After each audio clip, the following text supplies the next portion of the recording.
Ngayong araw nga mga katwini ay papunta po kami sa pasyenda. Dahil nga ay gagawa kami ng film. Sa mga oras nga na yan ay kasama ko na yung aking kaklase. Andyan nga pala kami sa bahay ng kaklase ko sa mga oras na yan. Naghihintay ng aming mga kasama. Maya-maya nga lang mga katwini ay nakasakay na kami kasama yung mga kaklase namin. Papunta sa pasyenda. Nakarating na nga pala kami mga katwini. At sa mga oras na yan ay may hinihintay pa kami. Para nga lang kami magbabanding ng aking mga kaklase. Akala talaga namin mga katwini hindi matutuloy yung mga plano namin kagabi na dito kami gagawa ng pelikula. Syempre malayo itong pasyenda na ito kaya nagdalawang isip talaga yung mga kaklase ko kung saan kami gagawa ng pelikula. Mabuti na lang natuloy yung mga plano namin kasi may mga iba na kapag nagpaplano hindi natutuloy. Nakabihis na nga pala kami sa mga oras na yan mga katwini. Ang tahimik pala dito sa pasyenda mga katwini. Walang masyadong katao-tao. First time ko nga pala ditong makapunta. Kaya yun ay nagtaka ako kung bakit tahimik. Maganda nga pala ditong magbanding mga katwini. Lalo na kapag pamilya yung kasama mo. Kahit nandito na kami sa loob ng pasyenda mga katwini. Pero malayo pa din yung nilakad namin papunta sa itaas. Akala mo malapit na pero malayo pa pala. Akala ko talaga nung hindi pa ako nakakapunta dito ay maliit lang yung pasyenda. Noon pala ay napakalawak pala dito. Hindi nga pala ako nag-heels mga katwini. Dahil nga po ay sumasakit talaga yung aking paa kapag nag-heels. Mabuti na lang hindi umulan ngayong araw. Kapag umulan talaga siguradong hindi talaga ito matutuloy. Kasi kapag bukas pa ito ay hindi talaga ako makakasama. Dahil nga po ay simba bukas. Hindi naman pwedeng hindi ako magsisimba bukas dahil lang dito. Maya-maya nga lang ay nakarating na kami sa aming gagawa ng pelikula. Natagalan nga pala kami magsimula dito mga katwini. Dahil nga po ay naghahanap pa sila kung saan kami magpipiesto. At saka nagplano ulit sila. Maya-maya nga lang mga katwini ay nagsimula na kami. Umupo muna kami saglit dahil nga po ay nakakapagod tumayo. Maya-maya nga lang mga katwini ay umulan na. Kaya yun ay hindi namin napagpatuloy. Dahil nga po ay lampas na yung oras namin mga katwini ay umuwi na kami. Nauna na kami ng aking kaklase mga katwini. Maglalakad na muna kami dahil nga po ay wala pang masasakyan. Hindi tuloy agad kami natapos mga katwini. Para talaga kami mga kawawa dito. Naglakad kami ng ilang minuto. Tapos ang dumi-dumi pa namin. Nakakaawa na talaga kami sa mga oras na yan.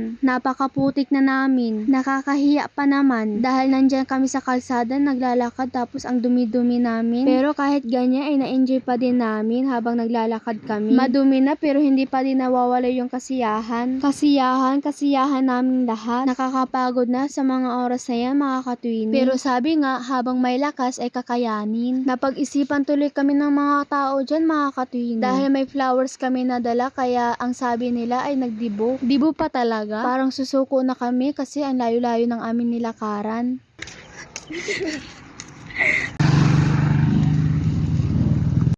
Bago ko nga pala tatapusin yung aking vlog, huwag kalimutan mag-follow, like, and comment. Thank you for watching. Bye!